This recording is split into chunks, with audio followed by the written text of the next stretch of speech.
Have you ever wondered what lurks in the shadows of a hospital after dark? Welcome to Untold Stories, where the unexplained comes to life. If you're ready for a scare, hit that like button and subscribe to join us for more chilling tales. You won't want to miss what's coming next. Tonight, we step into St. Agnes Hospital with Dr. Sarah Mitchell, a young doctor on her first night shift. What starts as a quiet evening soon unravels into something sinister, mysterious giggles, shadowy figures, and a darkness that watches her every move. What secrets does this hospital hold when the lights dim and the clock strikes midnight? Stay tuned for the full story, where every creak and whisper pulls you deeper into the terror. Trust us, you'll want to hear what happens when the shadows come alive. Coming up next on Untold Stories, if you dare to listen. The newcomer. Dr. Sarah Mitchell was 28, fresh from residency, and brimming with ambition when she accepted a position at St. Agnes Hospital. The sprawling, century-old building loomed over the city, its modern wings grafted onto crumbling relics of its past. With chipped paint, rusted railings, and a reputation for odd occurrences, it was the kind of place that whispered secrets in the dark. Sarah's first assignment was the night shift in the emergency department, a grueling 10 p.m. to 6 a.m. stint her colleagues called the gauntlet. She didn't mind. She loved the rush of the ER, the chance to save lives under pressure. But as she stepped through the automatic doors at 10 p.m., a chill crawled up her spine, and the air felt heavier than it should. At night, St. Agnes transformed. The fluorescent lights buzzed faintly, casting a sterile, bluish glow over empty corridors. The daytime clamor of voices and footsteps faded, replaced by an oppressive silence punctuated by the beep of monitors, the hum of machinery, and the occasional, distant groan that could have been a patient or something else. The air carried the sharp tang of antiseptic, undercut by a metallic hint, like blood left too long on steel. Sarah checked in at the nurse's station, where the charge nurse, a wiry man named Tom with deep-set eyes, handed her a clipboard. "Welcome to the graveyard shift, Dr. Mitchell," he said, his voice gravelly from too many cigarettes. "Hope you brought your courage." Sarah flashed a grin. "I'm ready for anything." Tom's lips twitched, not quite a smile. "Anything's a big word around here." A quiet beginning. The first few hours passed uneventfully. A teenager with a twisted ankle hobbled in at 11 p.m., followed by a college kid needing stitches after a bar fight at midnight. Sarah moved with precision, her hands steady as she sutured and diagnosed, her confidence swelling. By 1:30 a.m., the ER was still, and she decided to stretch her legs. Grabbing a lukewarm coffee from the break room, she wandered the halls, her sneakers squeaking on the polished floor. The hospital felt like a sleeping giant, its corridors stretching endlessly, some lined with modern equipment, others with faded portraits of stern-faced doctors long dead. She passed the junction to the old wing, Ward C, a section closed for renovations years ago. Its double doors were chained shut, no entry sign dangling crookedly. But as she walked by, a faint light flickered through the crack beneath the doors, and a soft thud echoed from the other side. Sarah paused, her breath catching. She stepped closer, peering through the gap. The light vanished, leaving only darkness. Probably a loose bulb, she thought, though her pulse quickened. She turned away, but not before noticing the chain. It hung loose, one link broken. Back in the ER, she brushed it off. New job jitters, she told herself. She sipped her coffee, the bitterness grounding her, and settled at the desk to review charts. The clock ticked toward 2 a.m., the witching hour her grandmother used to call it when the veil between worlds thinned. A giggle floated through the air, high and childlike, coming from the direction of Ward C. Sarah froze, coffee cup halfway to her lips. She set it down, ears straining. There it was again, soft, playful, unmistakably a child's laugh. But the ER had no pediatric patients tonight, and Ward C was abandoned. "Tom?" she called, her voice trembling slightly. He looked up from his paperwork. "Did you hear that?" "Hear what?" he asked, frowning. "A kid laughing. Over there." She pointed toward the old wing. He shook his head. "Old pipes, probably. This place creaks like a haunted house. Ignore it." But Sarah couldn't. She grabbed a flashlight from the supply closet, her curiosity outweighing her unease. "I'm just going to check," she said, ignoring Tom's skeptical grunt. The open door. The corridor towards C was dim, the overhead lights flickering as if reluctant to stay on. The air grew colder the closer she got, her breath visible in faint puffs. The chain doors were ajar now, the broken link dangling like a snapped bone. She pushed them open, the hinges groaning in protest, and stepped inside. Ward C was a relic. Rusted bed frames lined the walls, their mattresses sagging and stained. Dusty monitors sat silent, their screens cracked, and the wallpaper peeled in curls, revealing mold beneath. The air was thick, oppressive, laced with a sour, earthy smell that made her stomach turn. "Hello?" she called, her voice swallowed by the stillness. The giggle came again, closer now, from the far end of the ward. Her flashlight beam swept the room, catching on an empty rocking chair in the corner. It swayed gently, back and forth, as if someone had just stepped away. Sarah's skin prickled. "Who's there?" she demanded, stepping forward. The chair stopped, abruptly, unnaturally still. A shadow darted across her peripheral vision, small, child-sized, vanishing behind a rusted bed. She swung the light, but the space was empty. Her heart thudded against her ribs. Just a trick of the light, she told herself, though the explanation felt hollow. She backed out, pulling the doors shut behind her, the chain clinking uselessly.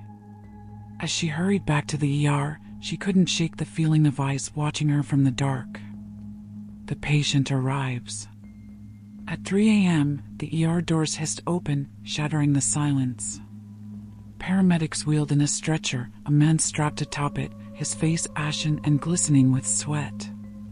"John Doe," one of them barked. "Found unconscious in an alley 3 blocks away. No ID, no history, vitals unstable." Sarah snapped into action, barking orders. "Get him on a monitor, start in 4, blood work stat."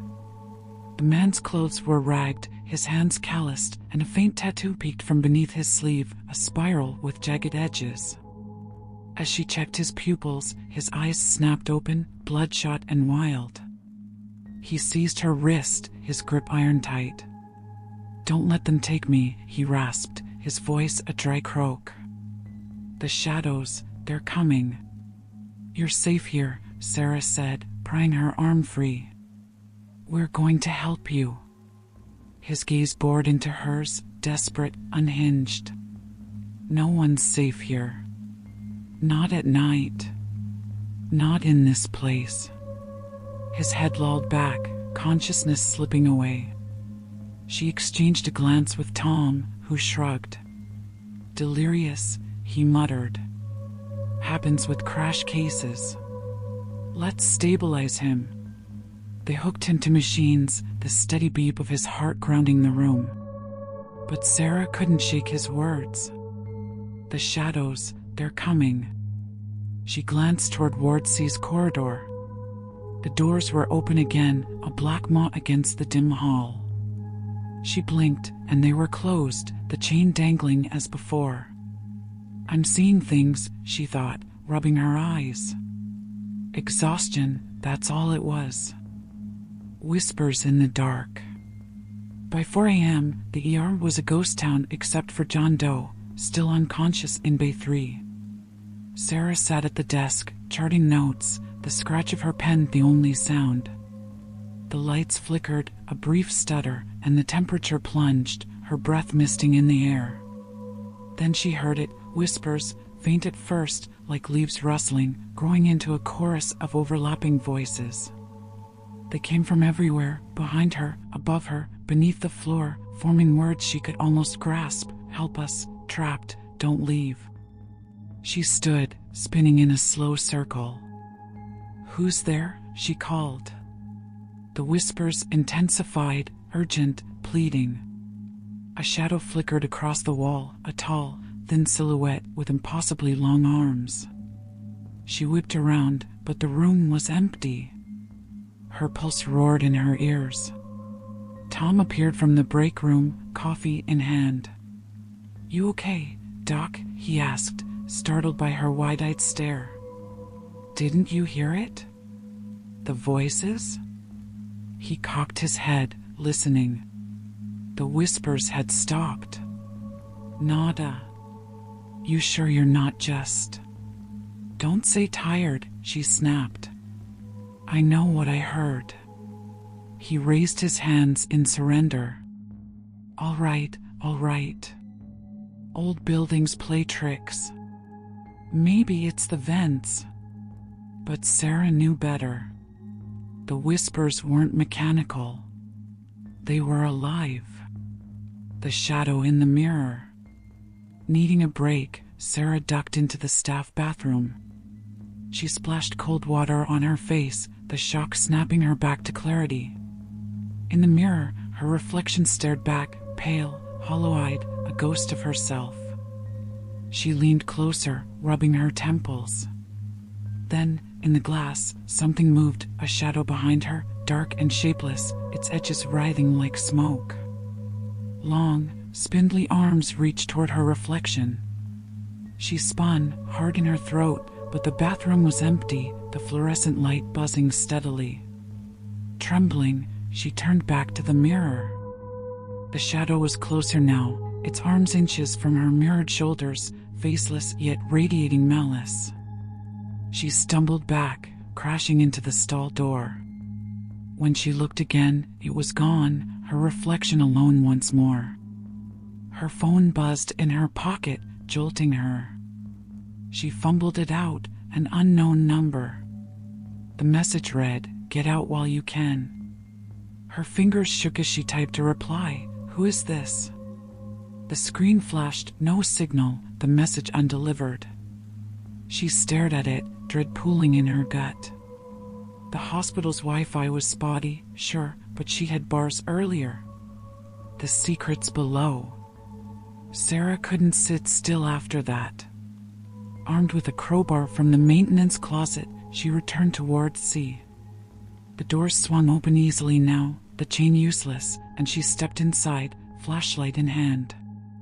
The ward felt different, alive, humming with a low, inaudible frequency that vibrated in her bones.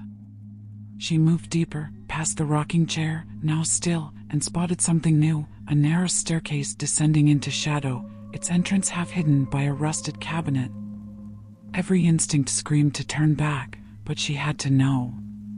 The stairs creaked under her weight, each step plunging her into colder, damper air. At the bottom, she found a hidden room, its walls lined with filing cabinets, their metal surfaces pitted with age. A single bulb dangled from the ceiling, flickering weakly. She pried open a cabinet, pulling out a folder labeled Patient Records, Ward C, 1923. The pages were brittle, yellowed, detailing patients who died in bizarre ways, sudden fevers with no cause, heart failures in healthy adults, violent fits followed by collapse. One report described a woman clawing at her own face, screaming about the black eyes watching her. Another, in red ink, warned, the entity feeds on fear. Do not engage. Seal the ward. A final note, dated October 31st, 1923, read, It woke. God help us. A low growl rumbled behind her. She turned, flashlight trembling, and saw John Doe at the base of the stairs. His hospital gown hung off him, his skin waxy, but his eyes were pitch black, no whites, no pupils, just voids. His mouth stretched into a grin too wide for his face.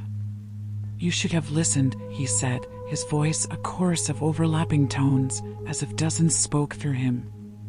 Sarah clutched the folder, backing against the cabinet. "What are you?" "We are the lost," he hissed, stepping closer. "Trapped by the darkness when this place was built atop our graves. We feed it now, and it feeds us. You'll join us soon." She darted past him, his fingers brushing her arm, cold as ice. She scrambled up the stairs, slamming the door, but the whispers followed, "Stay with us," forever echoing louder, clawing at her mind. The hospital turns. Sarah sprinted back to the ER, the hospital warping around her. Corridors stretched, twisted, the lights dimming to a sickly yellow. She burst into the ER, where Tom was adjusting John Doe's for. "We need to get out," she shouted. "There's something here, something evil." Tom laughed, nervous. "Doc, you're freaking out over nothing. Take a breather." The lights flickered violently, and the whispers erupted, filling the room. Tom's face drained of color. "What the hell is that?" John Doe sat up on the stretcher, restraints snapping like thread. His black eyes gleamed, his grin widening. "Too late," he intoned. "The darkness comes." Shadows bled from the walls, coalescing into shapes, patients in tattered gowns, their faces gaunt and eyeless, doctors with hollow sockets, scalpels dangling from bony hands, children with broken necks, giggling as they crawled closer. They reached for Sarah and Tom, fingers trailing cold trails across their skin. "Run!" Sarah grabbed Tom's arm, dragging him toward the exit. The shadows lunged, a tide of darkness, their whispers now screams, "Stay. Feed us." Sarah's hand hit the door release, and they stumbled into the night, the automatic doors slamming shut. The air outside was crisp, real, the whispers silenced. She looked back through the glass. John Doe stood there, his grin a slash of white in the dark, his finger tracing words on the fogged surface, "We'll be waiting." The shadows writhed behind him, a mass of hunger and hate. The aftermath. Sarah never went back to St.AGNES. She quit the next day, transferring to a sunny clinic across town where the nights were quiet and the shadows stayed still. Tom followed suit, muttering about early retirement. But the hospital lingered in her dreams, those endless halls, those black eyes, those whispers calling her name. Sometimes, late at night, she'd feel a chill, a brush of cold fingers on her neck. Every October 31st, her phone buzzed with a text from an unknown number, "Come back to us." She'd delete it, block it, but it always came again the next year, relentless. She never returned. But she knew the darkness waited, patient and eternal, for the next night shift, the next soul to claim.